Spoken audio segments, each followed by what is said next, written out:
찬양처럼 우리 하나님을 찬양하고 높이기에 부족함이 없는 우리의 모든 고백이 되게 도와주옵소서. 말씀 가운데 함께 하실 것을 믿사오며 거룩하신 예수님의 이름으로 기도 올리옵나이다. 아멘. 믿음에 관한 말씀을 계속 나누고 있습니다. 어제 은혜 가운데 우리 교회 주차장에서 우리 동네 아이들과 교회 친구들을 초청해서 놀이터를 만들었습니다. 사실 저는 이 교회 놀이터를 만들고 교회 건물을 계속해서 교회는 활용해야 된다는 걸 좋아하는 목사입니다. 일주일에 7일을 24시간 했을 때 교회에서 교회 건물이라고 하는 이 공간을 사용하는 시간은 얼마 되지 않습니다. 그러니까 우리가 소위 말하는 건물의 가치에 비해서 우리 건물을 이용하지 않는다라는 거죠. 물론 이것이 성전이니까 거룩하게 구별되기도 하고 아끼는 것도 분명히 이유는 있습니다. 그러나 이 성전, 이 예배당, 우리 본당을 제외하고, 본당도 저는 사실 좀 더 오픈해야 한다고 생각을 하지만 그래도 좀 더 보수적으로 접근한다면 이 본당은 그래도 좀 거룩하게 또 이렇게 여기서 막 음식을 막 자유롭게 먹거나 우리가 여기 와서 커피를 막 예배 시간에 마시거나 그럴 일은 하지 않잖아요. 그러니까 그렇게 좀 조심하는 영역이라고 친다면 사실 나머지 공간은 우리가 적극적으로 활용을 좀 할 필요가 있어요. 그래서 될 수만 있다면 저는 우리 스터디 룸이 잘 되어 있으니까 동네 청년들이나 또 혹시 우리 손주들 공부하고 싶은 공간 있으시면 교회 오셔서 우리 독서실 같은 방에서 공부를 시키십시오. 그 와갖고 제가 한 달에 한 잔은 커피 음료 사드리니까 오셔갖고 목사님 이름 대고 커피 한 잔 마시고. 싫으신가요? 네. 교회 공간을 우린 좀 활용할 필요가 있어요. 왜냐하면 비싸잖아요, 그렇죠? 돈으로 따지면 이 비싼 건물을 정말 우리는 주중에 별로 이용을 하지 않는단 말이죠. 그래서 우리는 활용을 하고 교회가 이 공간을 이 지역사회에 오픈하고 공개하는 건 굉장히 중요하다. 물론 이 예배당과 이 소중한 성물에 대해서는 중요하게 여기는 건 중요합니다. 그럼 그걸 더럽히겠다, 그거를 쉽게 생각하겠다 그러진 않아요. 굉장히 조심하고 또 아껴야 되는 건 맞아요. 하지만 다른 공간이 있다면 우리는 많이 양보하고 많이 베풀어야 될 거라고 저는 생각합니다. 그런 차원에서 좀 동네 놀이터를 좀 어제는 이제 하루만 한 거지만 다음에는 좀 기회가 돼서 이제 우리 교육자들이나 저도 능숙해졌기 때문에 좀 더 많은 시간이 아이들에게 오픈돼서 교회 가면 저 교회 가면 놀 수 있더라. 저 교회 가면 공부할 수 있더라. 저 교회 가면 악기도 배울 수 있더라. 이렇게 되면 얼마나 좋을까라고 하는 생각을 해봅니다. 근데 이제 물놀이 놀이터를 만들고 이렇게 하고 나서 보니까 이 노원구가 동네마다 물놀이 놀이터를 잘 만들었어요. 성북구랑. 그래서 동부간선도로에 보시거나 이 가운데학교에 보시거나 또 이 태릉으로 넘어가는데도 물놀이 놀이터들이 요즘은 이제 물 부족 국가라는데 물을 왜 이렇게 많이 잘 쓰는지 모릅니다. 어쨌든 그렇게 물놀이 놀이터를 아이들이 잘 놀 수 있도록 해놨더라고요. 참 보기 좋았습니다. 사진 한번 볼까요? 우리 아이들이 어제 어떻게 했는지. 이게 사진이 좀 잘 보이는지 모르겠지만 왼쪽에 있는 동그란 게 저거예요. 방방이 트램폴린이라고 하는 거. 그 뒤에 있는 게 이제 수영장이고, 그 오른쪽 뒤에 있는 풍선 길게 있는 게 에어바운스 소형이고, 앞에 있는 조그만 이 풀장입니다. 어제 아이들이 이렇게 재밌게 놀았어요. 그 다음 사진 한 점부터 보여주시죠. 네, 이렇게 아이들이 수영장. 아마 아이들이 더 있는데 저 오후에 온 친구들도 있고 꽤 많은 걸로 저는 알고 있습니다. 제가 급하게 설교할 때 써달라고 했을 때 이렇게 인원이 있지만 이렇게 썼습니다. 다시 첫 사진을 한번 보여주세요. 자, 여기에서 만들기 쉬운 건 뭘까요? 바람 부는 거죠. 그렇죠? 풍선 계열은 어려움이 없습니다. 요즘 또 기계가 좋아갖고 바람 넣으면 기계가 엉하고 다 넣어줘요. 빼주는 것도 기계가 바람을 다 빼줍니다. 근데 문제는 저 수영장과 템블링, 방방이라고 부르는 트램폴린이에요. 하나는 미국 제품이고 하나는 중국 제품입니다. 뭐가 중국 제품일 것 같아요? 방방이가 중국 제품입니다. 그리고 수영장은 미국 제품입니다. 물론 뭐 제조국은 다르긴 한데 이것을 판매하고 관리하는 회사가 미국 회사예요. 우리가 편견을 가지면 안 되겠지만, 자, 편견 가운데 뭐가 만들기에 어려울까요? 뭐 당연히 부피도 있고 뭐가 부속이 많으니까 중국 제품이 어렵습니다. 근데 왜 어렵냐면 설명서가 어려워요. 분명히 이거는 그래도 예전에는 중국 제품 사면 중국말로 설명서가 다 있었는데 이건 그래도 한국말로 설명서가 다 되어 있었어요. 그런데 인쇄물이 너무 잘 보이지가 않아요. 전 눈이 굉장히 좋은데도 1.5 아직도 좀 1.5 뭐 2.0 나올 때도 있고 컨디션 좋으면 컨디션 나쁘면 1.5, 1.5예요. 아직도 눈이 좋아서 글 읽고 이렇게 하는 분께 되게 선명하게 잘 보이는데 이 중국에서 나온 제품의 설명서는 아무리 들여봐도 이 글자를 읽기 어려울 정도로 인쇄물이 좀 조잡합니다. 그래서 어제 이 제품을 만드는데 미국 제품은 딱 이 친절해요. 편견입니다. 미국 제품이 무조건 좋다는 얘기는 아니에요.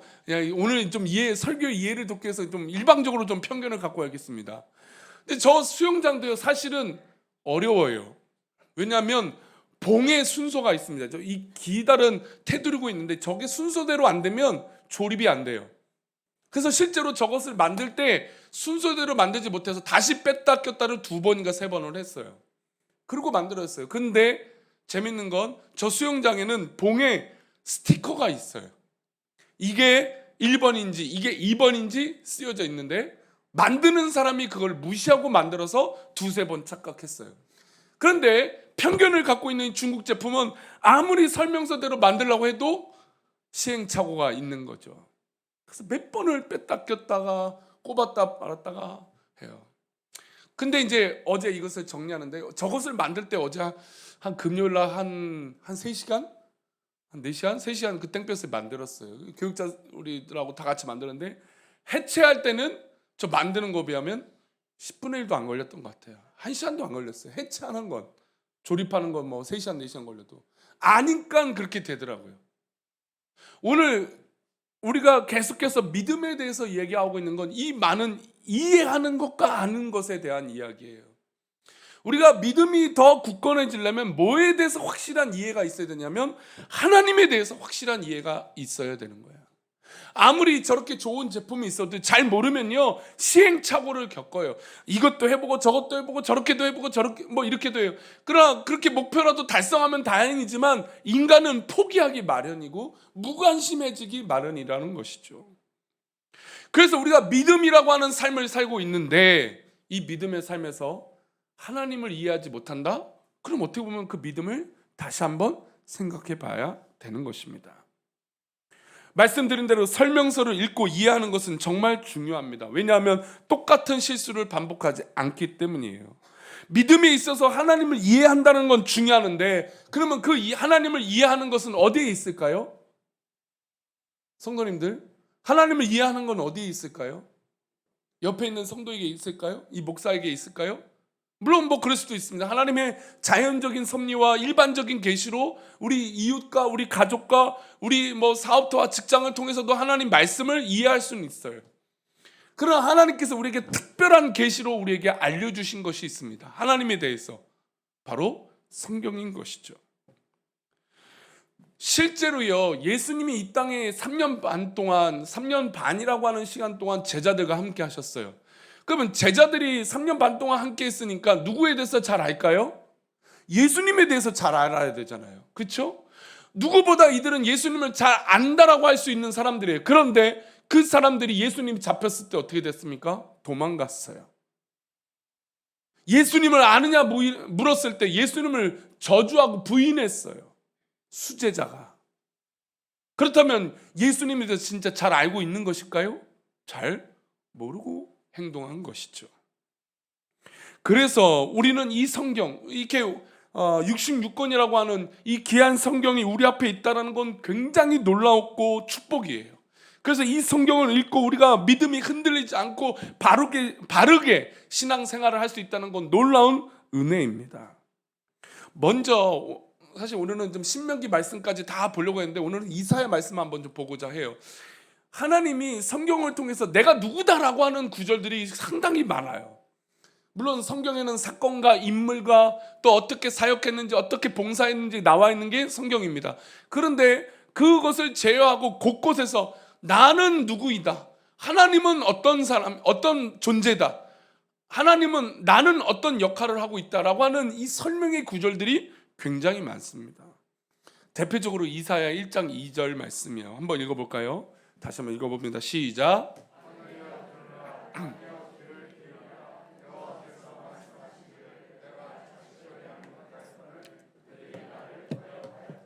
자, 하늘이여 들으라, 땅이여 귀를 기울이라. 이것은 무엇입니까? 믿음의 사람들에게 하나님의 음성을 들으라고 말씀하시는 것이에요. 우리가 믿음 생활하면서 하나님의 말씀을 듣지 않고 모른 척 넘어갈 때가 많다라는 것입니다. 그래서 이사야 때 이 이스라엘 민족이 멸망받을 그 어려운 위기 때에 하나님이 임재하셔서 말씀하시는 것이죠. 들으라, 땅이여 모든 인간들아 들으라, 귀 기울이라 말씀하세요. 그리고 누가 직접 말씀하십니까? 여호와께서 직접 말씀하시기를. 이 하나님, 이 여호와는 어떤 하나님입니까? 내가 자식을 양육하였거늘 그들이 나를 거역하였도다. 지금 하나님이 하나님에 대해서 말씀하시는데, 하나님은 자녀를 양육하는 부모와 같은 분이 바로 하나님이라고 말씀하고 있는 것이죠. 하나님과 우리의 관계가 어떤 관계로 설정되어 있습니까? 바로 자식과 부모의 관계로 하나님은 말씀하고 계십니다. 그리고 3절, 이런 양육자라고 말씀하시면서 3절에 또 이렇게 설명하세요. 3절입니다. 시작. 소는 그 임자를 알지 못하고 나의 백성은 깨닫지 못하는도다 하셨다. 소는 하나님께서 또한 더 설명을 하세요. 이스라엘 백성, 즉 믿음의 백성과 나와 관계.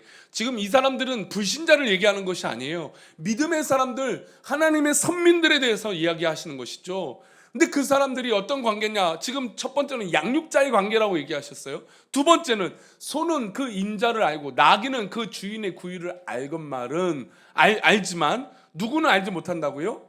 이스라엘은 알지 못한다. 우리가 때로는 그런 말을 씁니다. 사람이 짐승만도 못한다. 지금 하나님이 오죽 답답하시면 우리 믿음의 사람들에게, 선택받은 믿음의 백성들에게, 야, 소도 그 임자를 알아보고 나귀도 그 주인의 구유를 아는데 어떻게 믿음의 백성들은 하나님을 알지 못하느냐, 왜 깨닫지 못하느냐라고 말씀하고 계신 것이죠. 이스라엘은 하나님을 알지 못한다라고 하나님은 말씀하고 계십니다. 그리고 4절에서는요 좀 더 가슴 아픈 이야기가 나와요. 4절을 한번 보겠습니다. 4절입니다. 시작.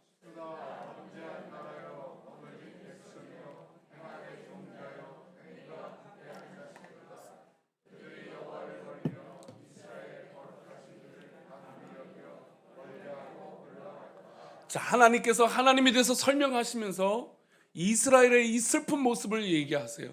슬프다, 너희가 범죄하지 않았느냐, 그리고 허물어졌지 않냐, 그리고 너희들이 지금 행하는 것이 행악, 그러니까 죄의 뿌리다, 죄의 근원이다.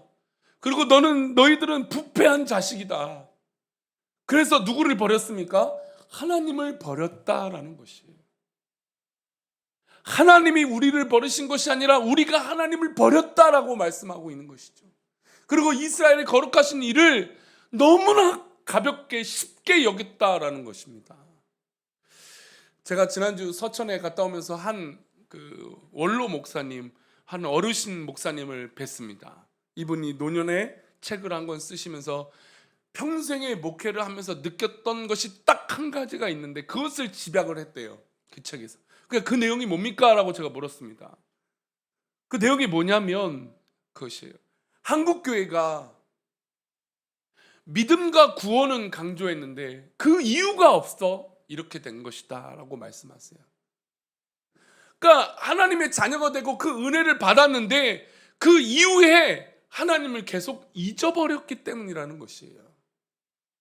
교회를 나와서 은혜를 받고 구원을 받고 하나님 앞에 영광된 그 길을 살아가고 있는데 그때뿐이라는 것입니다. 성장이 없고 성숙이 없고 신앙의 여정이 없다라는 겁니다.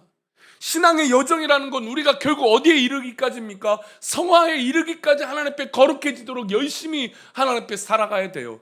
그런데 아직 그냥 칭의, 즉 구원받은 그 단계에서만 우리의 신앙이 머물러 있다라는 겁니다.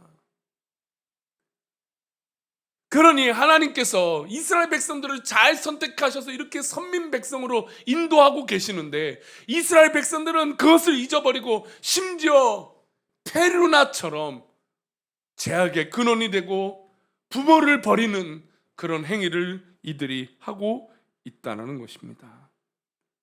부모를 버린 자녀와 같다라고 얘기하고 있죠. 요즘은 사실 좀 감춰져 있는 건 코로나 때문에 감춰져 있어요. 코로나 때문에 요양원을 실제로 가지 못하기 때문이에요. 그래서 사실은 감춰져 있어요. 근데 요양원 통계가 한 번 요양원에 들어가면 그 자녀를 만나는 게 1년에 한 번이 될까 말까라는 게 통계예요. 그게 솔직한 통계예요. 뉴스에서는 코로나 때문에 부모님을 만나지 못해서 안타깝다라고 하는 만남이 보여져서 요즘은 그게 덜한 줄 아시죠? 아니에요. 더 서글픈 건요, 부모가 물려줄 재산이 없으면 그 요양원 아예 쳐다도 보지 않는다는 게 현실입니다. 우리 인간은 우리가 편하고 우리가 즐거운 대로 살아가는 게 우리의 인간이고, 그런 것을 선택하는 게 우리의 인간이에요. 그래서 하나님께서 4절 말씀 다시 보면 너희는 행악의 종자라고 말씀하고 있어요. 그러니까 우리는 한시도 하나님 앞에 성숙해지지 않고 하나님을 알지 못하면 순간 우리의 이 죄악의 종자가 나와서 죄악의 씨를 뿌리고 죄악의 열매를 맺고 죄악의 줄기가 쭉쭉 올라가게 되어 있는 게 바로 우리라는 것이에요.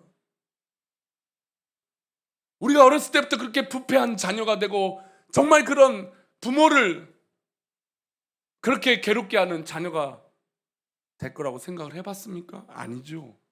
우리는 다 사랑하고 그렇게 은혜 가운데 우리 부모님이 있으니까 이렇게 잘 살고 잘 먹고 있습니다 라고 말하는데, 어느 순간에 우리의 부모님을 멀리하고 있다는 것이죠. 그것이 더욱더 누구입니까? 하나님이시라는 것이에요.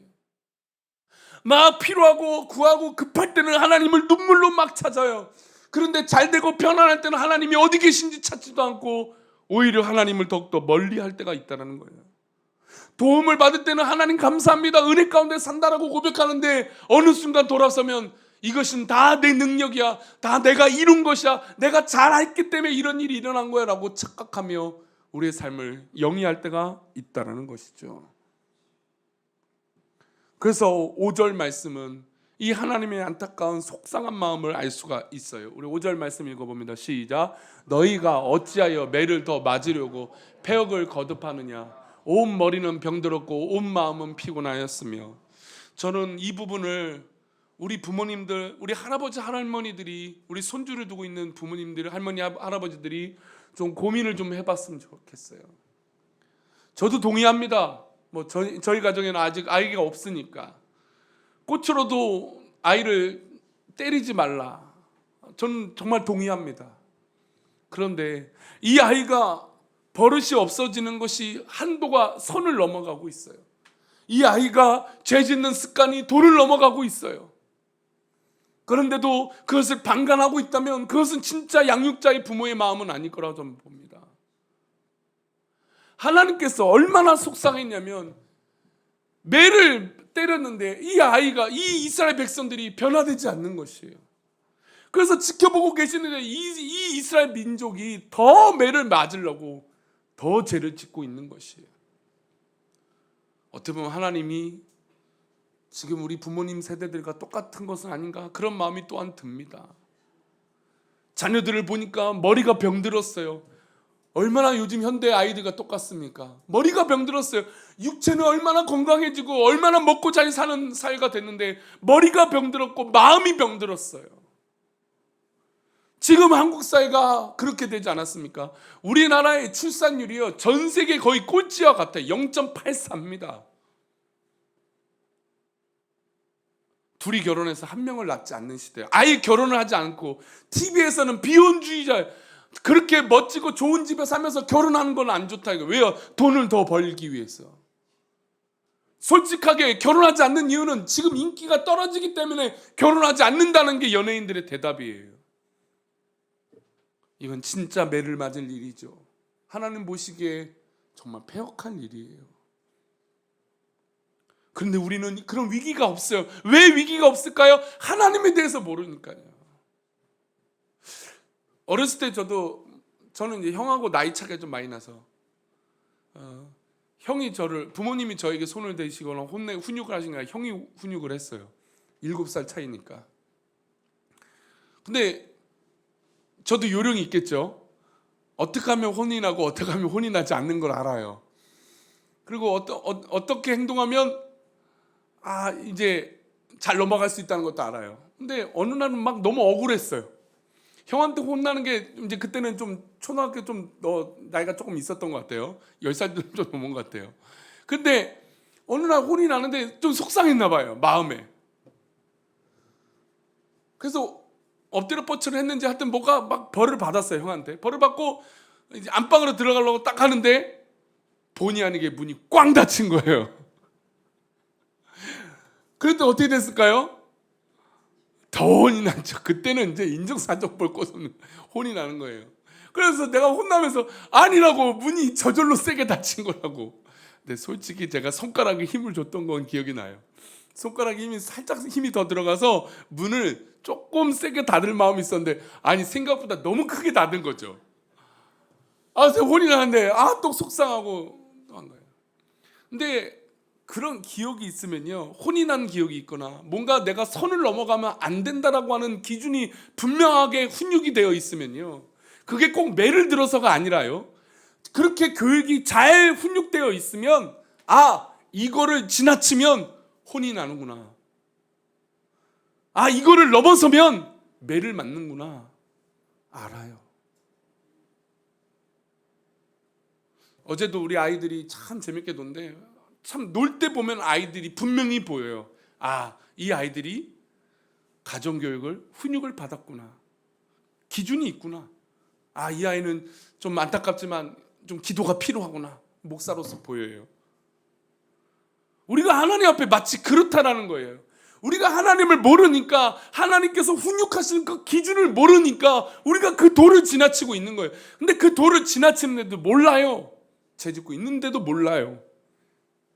매를 더 맞으려고 매를 벌고 있는데도 몰라요.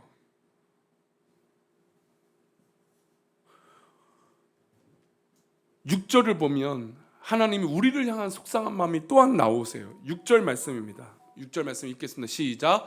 발바닥에서 머리까지 성은 것이 없어 상한 것과 터진 것과 새로 맞은 흔적뿐이거늘 그것을 짜며 싸매며 기름을 부드럽게 함을 받지 못하였도다. 잘 보시면 하나님은 이미 우리가 얻어 터진 걸 알아요. 이게 하나님 때문에 훈육이 돼서 얻어 터지기도 했지만 지가 나가서 엎어지고 싸우고 범죄에서 얻어 터진 상처가 이렇게 많아요. 근데 이미 하나님은 뭘 하고 계세요? 기름을 준비해 놓고 그 상처를 싸맬 천을 준비하고 계세요. 하나님은 이미 우리를 그렇게 위로하시고 축복하시고 믿음을 주시려고 하고 준비하고 계시는데 우리가 그 하나님 앞에 나아가지 못하는 것이에요. 하나님 우리에게 기름을 준비해서 얼마나 아팠지, 그러니까 혼을 내고 매를 드셨지만, 그리고 그 이후에도 계속해서 기다리고 계시면서 우리의 상처를 싸매고 계시려고 준비하고 계시는 분이 우리 하나님이시라는 거예요. 죄송합니다, 우리 아빠들은. 어렸을 때 엄마를 왜 더 좋아합니까? 내가 아빠한테 매 맞았을 때 엄마가 나의 상처를 싸매줬기 때문이에요. 그 옆에서 엄마가 눈물을 흘리면서 많이 아프지, 그 한마디가 분명히 엄마도 저놈 더 혼나야 돼 분명히 옆에서 한마디 했는데 얻어 터지고 매 맞은 흔적을 보니까 또 엄마의 마음으로 안타까워서 아이고 아빠가 왜 저렇게 심하게 저러니 그러면서 눈물을 흘리는 그 마음이 엄마가 더 좋은 마음. 우리 아빠들 죄송합니다. 아빠들도 그런 마음으로 그러실 건 아니에요. 근데 그 마음을 아니까 괜히 짠하잖아요. 근데 지금 하나님께서 매를 드시기도 했어요. 근데 보니까 사실 매를 든 건 하나님의 원인이 아니라 우리가 죄를 졌기 때문이에요. 그리고 그 죄를 벗어나지 못하고 또 죄를 그렇게 반복하고 짓고 있는 것이죠. 그래서 보니까 얻어 터져갖고 상처투성이가 됐어요. 우리가 인생을 살다 보면 그렇게 살 때가 있죠. 그러면 그때 누구를 찾아야 될까요? 우리 하나님 아버지를 찾아야 되는 것이에요. 우리 하나님은 지금 이 순간에도 우리에게 기름을 펼쳐 놓으시고 우리의 상처를 싸매 주시려고 기다리고 계시고 눈물을 흘리고 계시는 우리 하나님 아버지이신 줄 믿습니다. 그러니 우리의 믿음은 다른 데 있지 않아요. 이 하나님을 계속해서 만나는 데 있어요. 이 하나님을 알아가는 데 있다라는 것이죠. 그러니 우리 성도님들 어떤 상황이든 속상한 일이든 어려운 일이든 힘든 일이든 고난이든 뭐 어떤 잘된 일이든 좋은 일이든 어떤 것이든 그 하나님 앞에 나아가 하나님의 은혜를 경험하는 우리가 되기를 축복합니다. 이것이 쌓일 때 무엇이 된다고요? 믿음이 되는 것이에요. 이런 믿음의 삶이 우리 성도들 가운데 우리 직장과 사업터와 모든 삶에 풍성하게 이루어지시기를 축원합니다. 아멘. 기도하겠습니다. 하나님 아버지, 우리가 때로는 하나님 말씀을 거역해서 거 봐라 저렇게 될 줄 알았어 라고 하는 고난을 당하고 힘든 일을 경험할 때가 있습니다. 그런데 우리 하나님은 우리를 버려두신 것이 아니라 우리를 치료하시고 우리를 지켜보시고 우리를 안아주시고 우리를 위로하시고 우리를 치료해 주시고 싸매 주시는 분인 줄 믿습니다. 우리 사랑하는 우리 교회 성도들이 다른 곳에 있지 아니하고 오직 하나님의 은혜 가운데 바로 서며 그 하나님을 알아가는 기쁨과 은혜가 넘치게 하여 주시옵소서. 그래서 더 하나님을 더욱 알아 우리의 신앙의 삶이 더욱더 넓어지고 깊어질 수 있도록 복을 내려 주옵소서. 코로나로 인해서 한 주간 주중 예배를 현장을 멈춥니다. 그러나 우리 성도도 절대로 신앙이 식지 않게 하여 주시고 그 순간에도 더욱더 하나님을 알게 하시고 또 개인적으로도 교회에 와서 기도하며 하나님 믿음의 재단을 더욱더 굳건하게 쌓아 나아가는 우리 모든 성도들이 되게 도와주시옵소서. 우리와 함께 하시고 이 한 주간을 건강하게 우리를 지켜주실 것을 믿사오며 예수님의 이름으로 기도 올리옵나이다. 아멘.